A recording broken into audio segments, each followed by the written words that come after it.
Kapayapaan po mga giliw naming mga taga-subaybay. Maraming salamat sa ating Panginoon Diyos sa patuloy niyang pagbibiyaya sa atin ng buhay at kalakasan.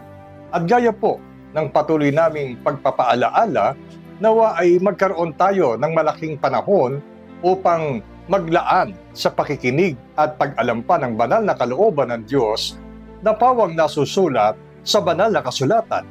At ito po ay inihahatid sa inyo ng programang ito na ang Kabanal-Banalan.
Ako po ang inyong lingkod, kapatid na Benhanan, at ngayon sa talakayang ito ay kapiling natin ang ating minamahal na kapatid na Neraya.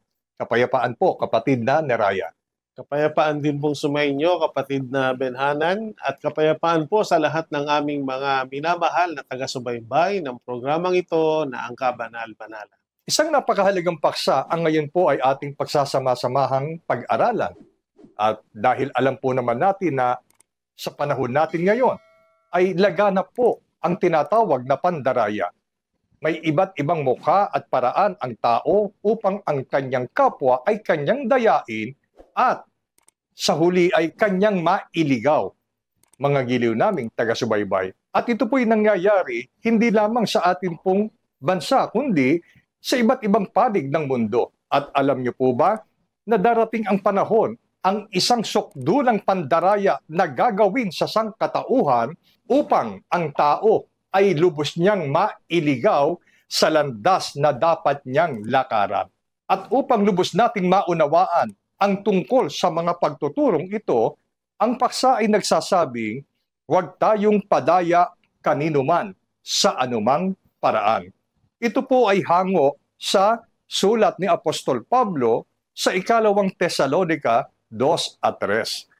Para po pasimulan ang ating pong talakayan, kapatid na Neraya, ano po ba ang isa sa mga inihula ng ating Panginoong Kristo Jesus na magaganap sa mga huling araw bago ang kanyang ikalawang pagparito sa sanglibutan?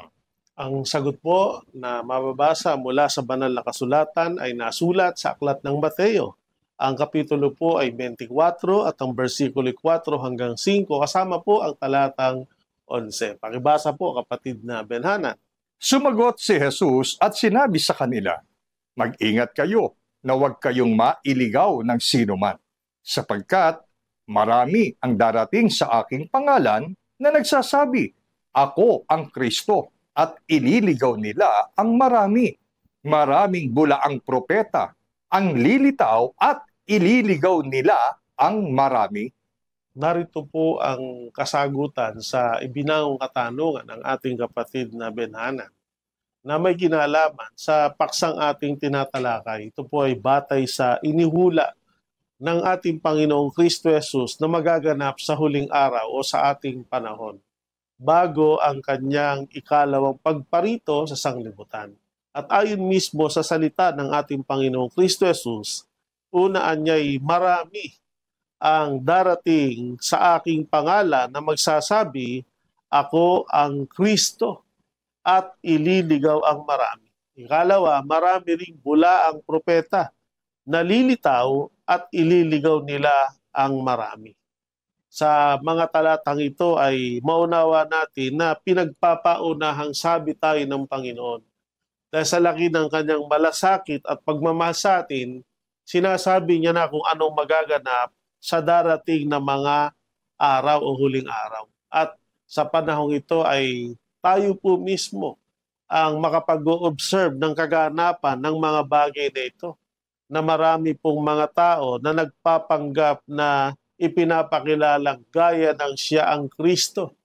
I-claim nila na sila yung Kristo na sa huling araw na dapat pakinggan at paniwalaan. At hindi lang po sa bansang Pilipinas, maging sa ibang mga bansa, maraming nagpapanggap na Kristo. At dahil nagpapanggap lang, ang layunin nila ay para dayain at iligaw ang maraming tao.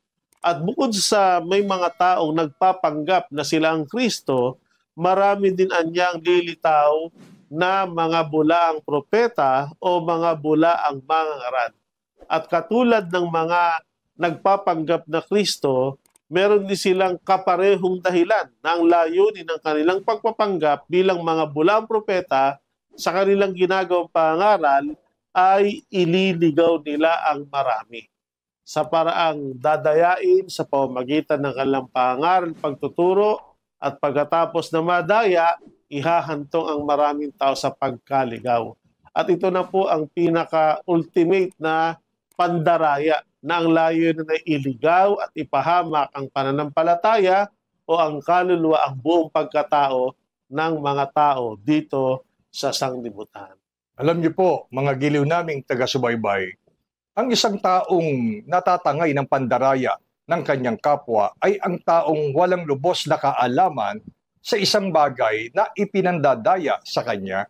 Kaya ang layunin ng mga pagtuturong ito ay upang maalaman natin kung ano ba ang kalooban ng Diyos tungkol po sa atin. Sapagkat gaya po ng naipaliwanag na kanina, sa panahon po natin ngayon, marami na pong mga mangangaral na ang itinuturo di umano ay ang nakasulat sa banal na kasulatan. Sino ang madadaya at posibleng madaya? Sila na hindi po lubos na nakakaunawa ng kung ano nga ba ang tunay na kalooban ng Diyos. Kaya dahil sa hindi pa natin ito lubos na naunawaan, nawa ay maging tulong sa atin ang pagtuturong ito upang magkaroon tayo ng ideya na ako ba ay dinadaya ng mangangaral na ito o hindi? Maya-maya pa ay tatalakayin natin ang mga bagay na to. At upang hindi tayo mapabilang sa mga taong posibleng mailigaw ng pandaraya ng iba't ibang mangangaral sa mundong ito, ano po ang ipinapayo ng banal na kasulatan sa atin pong lahat? Ang sagot po na mula sa Biblia ay sa pamamagitan ng pagsulat ng Apostol Pablo sa Ikalawang Tesalonica, Kapitulo 2, versikulo 3. Huwag kayong padaya kanino man sa anumang paraan, sapagkat ito'y hindi darating, maliban ng dumating mula ang pagtaliwakas at mahayag, ang taong makasalanan ang anak ng kapahamakan. Upang tayo po ay hindi mapabilang doon sa mga taong madadaya at maililigaw, napakaliwanag po ang payo na mula sa Biblia. Sa pamamagitan ng Apostol Pablo ay sinabing, huwag anya kayong padaya kanino man sa anumang paraan. At ipinahayag niya na talagang asahan na natin na merong darating na mandaraya na ililigaw nga po ang marami. Kaya hindi ko mo nangangaral o nagtuturo, ay paniniwalaan natin agad. Sapagkat sa Biblia po, ang pangunahing mandaraya na hindi naman niya ipapakilala ang kanyang sariling mandaraya, sapagkat kung mahalata agad ay wala siyang madadaya. Tinatawag siya ng Biblia na anak ng kapahamakan. Ito po mismo ang tinatawag na Diablo o Satanas na pangunahing mandaraya. Kaya sabi, huwag kayong padaya kanino man. So ang una-una, nakabilang sa kanino man, bukod dun sa mga nagpapanggap na Kristo, sa mga bulaang propeta, kahit mismong sa Diablo na pangunahing mandaraya, ay hindi tayo dapat padaya at wag tayong pumayag na malilang o mailagaw. Kahit ano sa anumang paraan. Opo, wag tayong magpapalinlang sa Diablo, sa mga nagpapanggap na Kristo, maging sa mga bulaang mangaral. At kahit pag gumamit sila ng iba't ibang paraan upang tayo dayain, kailangan po malaman natin yon, yung mga pamamaraang yun, para hindi tayo mapabilang sa mga dadayain. At pamaya-maya po, tatalakayin natin ano-ano ba yung pamamaraang ginagamit ng mga bulaang propeta, ng mga nagpapanggap na Kristo, lalo na po ang dyablo para dayain ang tao at iligaw.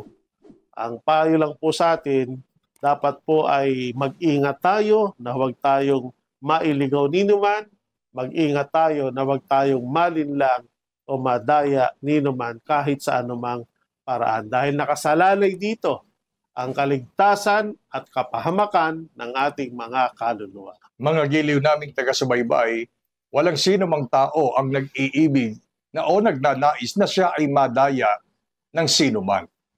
At alam ko po, tayo bilang mga tao ay nagnanais na maging karapat-dapat sa paningin ng ating Panginoon Diyos. Pero may babala po ang Panginoon. Gaya po ng sinasabi ng banal na kasulatan, hindi porke mangangaral ay paniniwalaan na natin sapagkat merong nasa likod ng mga pangangaral ng iba't ibang uri ng mangangaral na ang layunin talaga ay iligaw ang marami.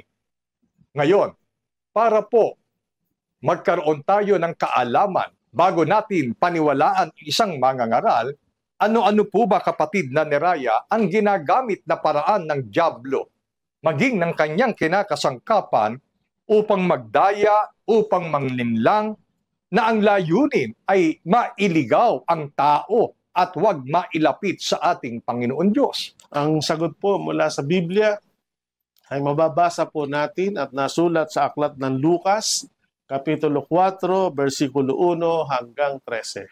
At si Jesus, napuspos ng Espiritu Santo, ay bumalik mula sa Jordan at inihatid ng Espiritu sa ilang, sa loob ng 40 araw na tinutokso ng dyablo, at hindi siya kumain ng anuman ng mga araw na yaon. At nang maganap ang mga yaon ay nagutom siya. At sinabi sa kanya ng dyablo, kung ikaw ang anak ng Diyos, ipag-utos mo na ang batong ito ay maging tinapay. At sinagot siya ni Jesus, nasusulat, hindi sa tinapay lamang mabubuhay ang tao.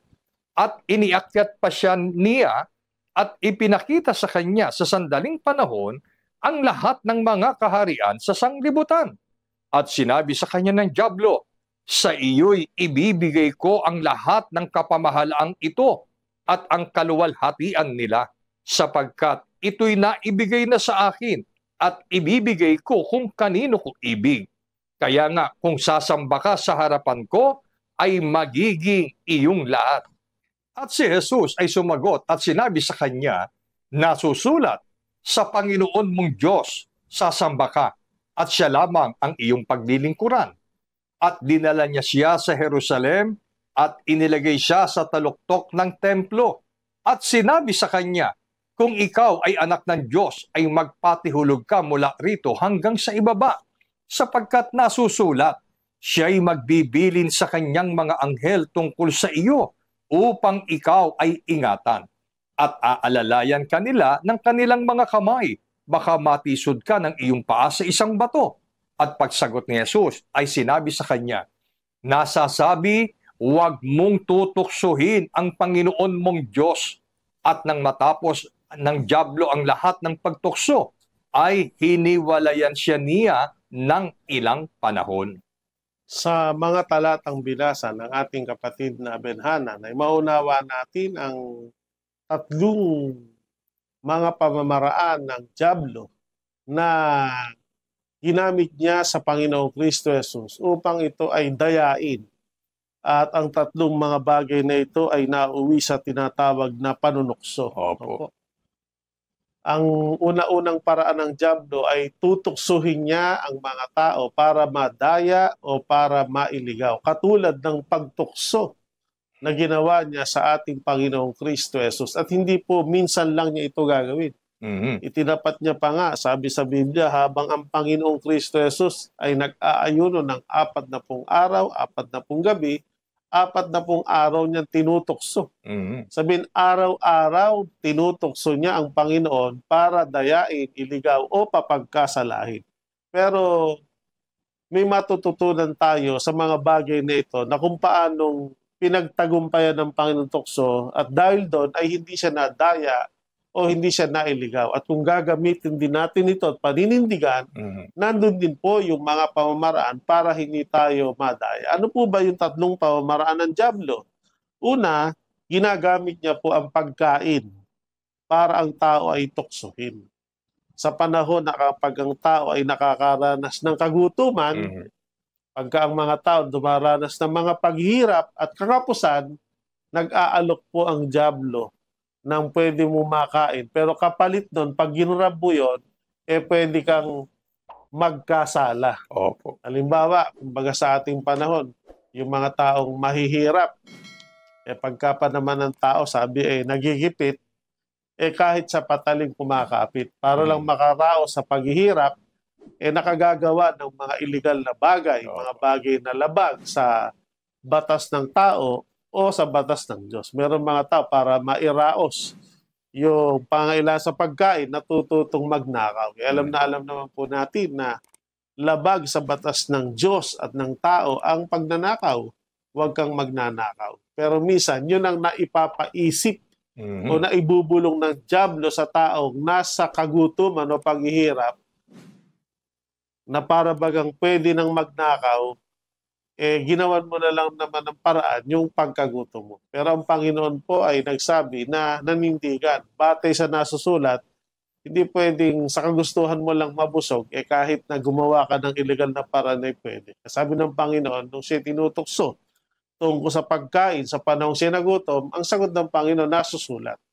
Hindi sa tinapay lamang nabubuhay ang tao, kundi sa bawat salitang lumalabas sa bibig ng Diyos. Ibig kailangan mo pa rin manghawakan sa mga aral at turo ng Panginoon kahit nasa panahon ka ng paghihirap o kagutuman para hindi ka matukso o magkasala sa mga iniaalok ng dyablo na parang sagot sa kagutuman mo pero ang dulo nun, magkakasala ka naman. Kaya ingat po tayo pagka tayo ay nalalagay sa panahon ng kagipitan o kagutuman, diyan upapasok ang dyablo para tuksuhin o dayain, iligaw tayo.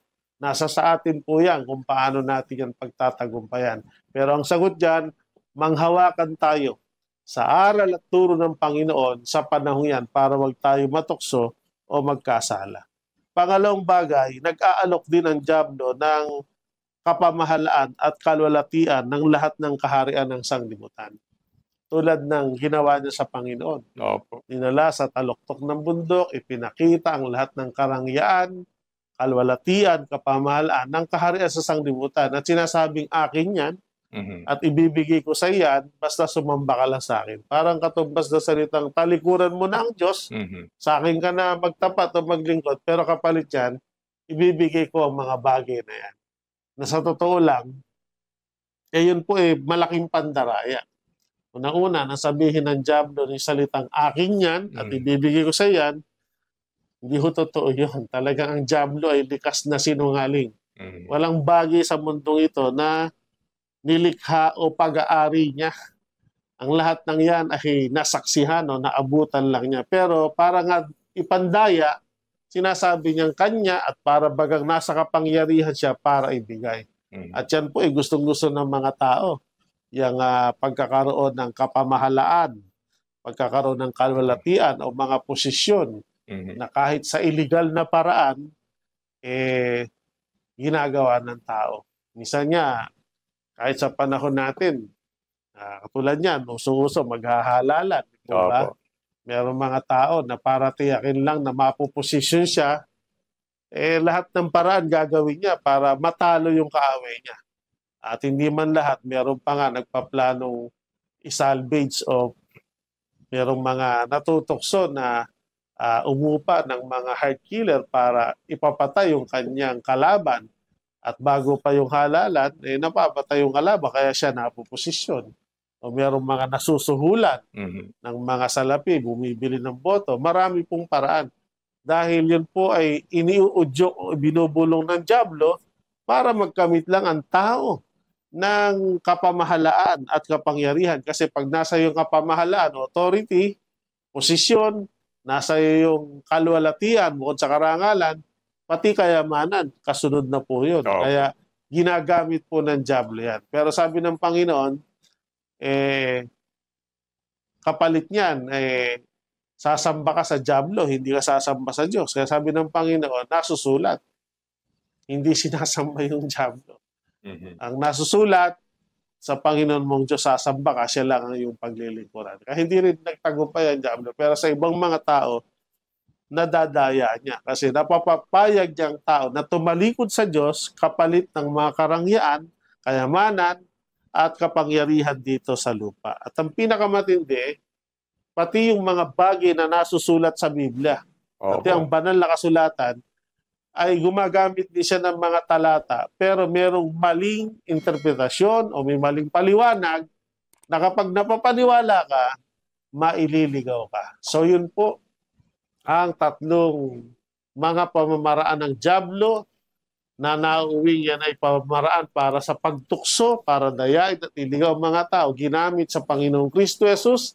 Hindi niya napagtagumpayan ng Panginoon, na pagtagumpayan ng Panginoon ng lahat ng tukso at ginagamit yan hanggang sa panahon ito. Ang kailangan lang po, katulad ng Panginoon, mapagtagumpayan din natin. Sapagkat kung hindi natin alam kung paano natin sasagutin yan, kung paano natin yan lalagpasan o ma-overcome, matutulad tayo sa maraming tao na iligaw o nadaya at sila po ay nangapahama. Yun po, mga giliw naming mga taga-subaybay, ito ay ilang mga bagay na ipinauunawa sa atin upang magkaroon tayo ng kaalaman na kapag po dumating tayo sa isang sitwasyon at tila ang itinuturo ng ating kapwa ay nahahanay sa paraan ng pagtukso ng kaaway, ay tiyak hindi na tayo maililigaw sapagkat naunawaan na natin ang kalooban ng Diyos. Alam niyo po, kapag ang isang mangangaral na ang kanilang itinuturo ay ang pag-ibig sa material na bagay, ang iniaalok nila ay pawang material na pakinabang, sabi ng Panginoon, may sagot po ang Panginoon dyan at dapat ito ang maging sagot natin. Hindi lamang sa tinapay nabubuhay ang tao, kundi sa mga salitang lumalabas sa bibig ng Panginoon. Tama, mabubuhay ka pansamantala dahil sa pagkain sa laman. Pero kung ang atin pong kalooban, ang atin pong kaalaman ay nakabatay sa salita ng Panginoon Diyos, tiyak na hindi po tayo maililigaw at madadaya na magiging ang resulta ay kapahamakan ng ating kaluluwa. Mga giliw naming mga taga-subaybay. Kaya hindi po katakataka na ang mga mangangaral ay gumagamit din ng mga salitang hango sa nasusulat sapagkat mapapansin ninyo, si Satanas man ay gumagamit ng mga talata na mula sa banal na kasulatan. Na ang sabi nga ng kapatid na ni Raya, mali naman ang pakahulugan at marami po ang gumagamit ng ganyang paraan. Kaya maging matalino, maging mapagmasid at maging mapagmatyag po tayo sa mga aral na dumarating sa atin, mga giliw naming mga taga-subaybay.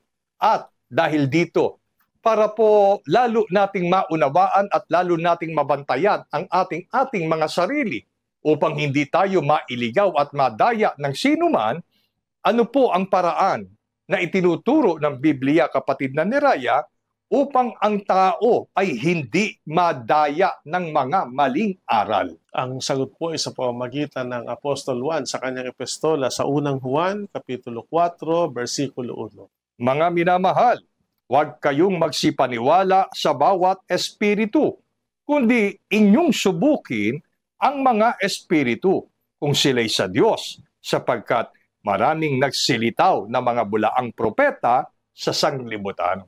Dahil po sa malabis na pagmamalasakit sa atin ng mga kasangkapan ng Panginoon katulad ng mga apostol at katulad din ng programang ito na patuloy na itinataguyod ng kabanal-banalang iglesia, ay inihahayag po namin ang mga payo na mula sa Biblia.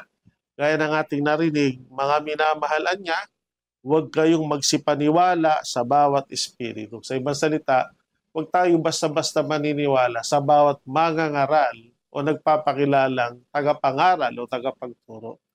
Kahit pa nagsasabing sila din naman ay pastor, sila din naman ay ministro, sila din ay mga propeta, o ano pa man ang tawag sa kanila na mga religious leader o mga religious na tagapagturo o tagapangaral, kahit pa gamit ang Biblia o banal na kasulatan. Pwede nating pakinggan, pero huwag tayo basta-basta maniniwala. Opo. Iba po kasi yung nakikinig na naniniwala o nakikinig lang para mag-observe kung totoo ba o hindi yung sinasabi o pinapaliwanag. At sa halip na tayo ay maniwala agad, ang payo ng Biblia, kundi inyong subukin yung mga mangaral. At ang susubukin natin sa kanila, yung kanilang mga aral, yung kanilang ipinapaliwanag, kung talagang galing ba sa Diyos. Sapagkat, pinagpao ng sabi na, marami talaga noon at ngayon na lumilitaw ng bulaan o hindi mga totoong propeta sa sanglibutan ito. Na yun nga po ay isa sa mga kasangkapan ng dyablo para dayain at iligaw ang tao. At para tayo mapabilang sa mga nailigaw o mga nadaya, ito po ang ipinapayo. Huwag tayo basta-basta maniniwala, susubukin muna natin, po, ang susuriin o susubukin natin, hindi yung kanilang pagkatao, kundi yung mga aral o doktrina na kanilang itinuturo. Kung talagang sa Diyos ba o nagpapanggap lang na para bagang sa Diyos pero ang totoo hindi naman. Yun po mga giliw naming taga-subaybay. Kung paanong ipinapayo sa atin ng Bibliyang subukin muna natin ang mga aral na atin pong naririnig, hindi rin po namin itinatanggi ang programang ito na inyo ring subukin. Subukin nyo po ang aming mga itinuturo, ang aming ipinangangaral sa inyo kung ito ba ay sa Diyos. At kung masumpungan natin ito ay sa Diyos, matwid lang na ito ay ating sampalatayanan, ating tanggapin, at ito ang umakay sa atin sa lubos na pagbabalik loob sa ating Panginoon Diyos. Kung sa tingin ninyo, ang mga aral na aming itinuturo ay hindi ayon sa banal na kasulatan, malaya po kayong tumanggi, malaya po kayong huminto ng pagsubaybay sa programang ito. Subalit, samantalang patuloy kayong nagsusuri at sinusubok ang aming mga pagtuturo at mga aral na hatid sa inyo, ang panalangin namin, sana hindi lamang matapos sa inyong pagsubaybay, kundi maakay namin kayo sa lubos na pagkakilala sa ating Panginoon Diyos at dito'y magsama-sama tayo sa iglesyang kanyang pag-aari. Samantala, kapatid na Neraya, ano ang mabuting idudulot ng pagsusuri sa turo o aral na ipinapahayag ng isang mangangaral? Ang sagot po ay mababasa natin sa Juan, Kapitulo 7, versikulo 17. Kung ang sino mang tao ay nag-iibig gumawa ng kanyang kalooban, ay makikilala niya ang turo kung ito'y sa Diyos o kung ako'y nagsasalita na mula sa aking sarili. Maliwanag po ito na napakabuti ng idudulot pagka tayo ay nagsusuri muna. Bago tayo maniwala, sinusubok muna natin yung aral o turo o doktrina na ipinapahayag ng mga mangaral.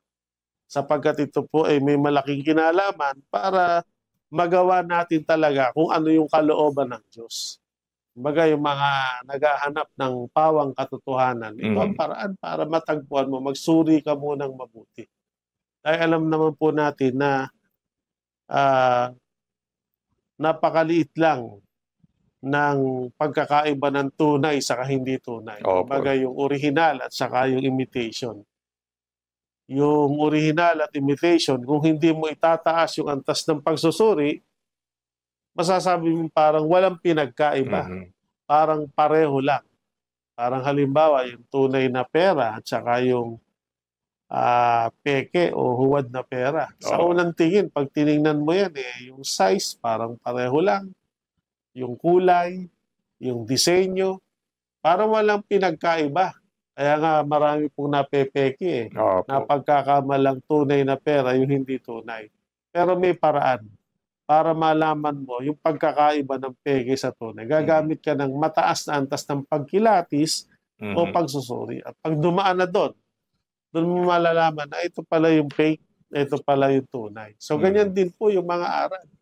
Kung minsan mo lang papakinggan, sasabihin mo, pare-pareho naman galing sa Biblia yung sinasabi. Magaganda rin ang paliwanag. Kaya ako niya, kahit saan pwede, lahat naman na niya sa Diyos. So yun po batay sa unang pagtingin ng tao. Pero kung talagang gusto nating malaman ang pawang katotohanan at nais natin talagang magawa kung ano yung kalooban ng Diyos, na tayo ay magbanal, tayo ay maglingkod sa paraang karapat-dapat, makikilala natin ang turo. Sa turo tayo talaga sa aral. Kung yun talaga itinuturo o aral, galing sa Diyos o galing lang sa pagsasalita at pagpapaliwanag na mula sa kanilang sarili. Meron po kasi mga mangaral o tagapagturo na babasa ng talata sa Biblia, tapos yung kanilang paniwanag, sa sarili lang nila. Ang tawag doon, meron self-interpretation. Kaya ang nagiging dating doon sa nakikinig, pag pinaniwalaan, na ililigaw, nagkakaroon ng hidwang pananampalataya. Samantalang ang Biblia po, pag binasa, sa Biblia din manggagaling kung ano yung paliwanag doon talatang nabasa. Ano po? Kaya yun ang kailangan natin. Huwag lang tayong bumasi na hinahango sa Biblia, kundi talagang itaas natin ang antas ng pagsusuri kung talagang ang kapaliwanagan ay mula sa Panginoon. Pag doon natin ibinase ang ating pagsusuri sa aral, sa turo, at ang paliwanag ay ayon sa Biblia, malalaman natin yung mangaral kung nagsasalita lang siya ng saganang kanyang sarili o yung talagang sinasabit itinuturo niya galing sa Diyos. At kung mapatunayan natin na yun ay pawang katotohanan, tayo na po na lubos na sumampalataya at yun ay paraan para hindi tayo mailigaw o madaya ni numan. Yun po, mga giliw naming taga-subaybay, gusto ko lamang pong idiin ang binanggit ng kapatid na ni Raya na may mga tao na nagsasabing pare-pareho lang ikaya kahit iba't ibang mga sekta ng reliyon, kahit iba't iba ng iglesia, pagka Biblia ang ginamit, sa Diyos lahat yan. Pagka ganun po ang ating pagkaunawa, nawawalang kabuluhan ang pagbibili ni Apostol Juan na subukin muna ninyo yung aral. Dapat bang itong paniwalaan o hindi dapat paniwalaan? Paano natin dapat paniwalaan ang isang aral kung ito po ay pawang ayon sa itinuturo ng Biblia? At kung ang pagtuturo ay ayon lamang sa sariling pagpapaliwanag ng tao, sabi ng Biblia, yun ay huwag nating paniwalaan sapagkat ililigaw lamang tayo nito. At sana sa pamamagitan ng pagtuturong ito ay nabuksan ang atin pong kamalayan na tayo'y matutong lubos na magsuri at subukin ang mga aral na aming itinuturo sa inyo. Ito nawa ang ipagpala sa ating lahat mula ngayon at magpakailanman. Amen. Maraming salamat po sa inyong pagtangkilik sa palatuntunang ito ng Kabanal-Banalang Iglesia ng Diyos kay Kristo Jesus. Kung nais po ninyong mapanood ang iba pa naming programa at upang lubos po ninyong makilala ang Kabanal-Banalang Iglesia ng Diyos kay Kristo Jesus, mag-subscribe sa ating YouTube channel na The Most Holy Church, bisitahin ang aming Facebook page na MHC Media. At bisitahin ang ating official website na www.mostholychurch.com. Maraming salamat po.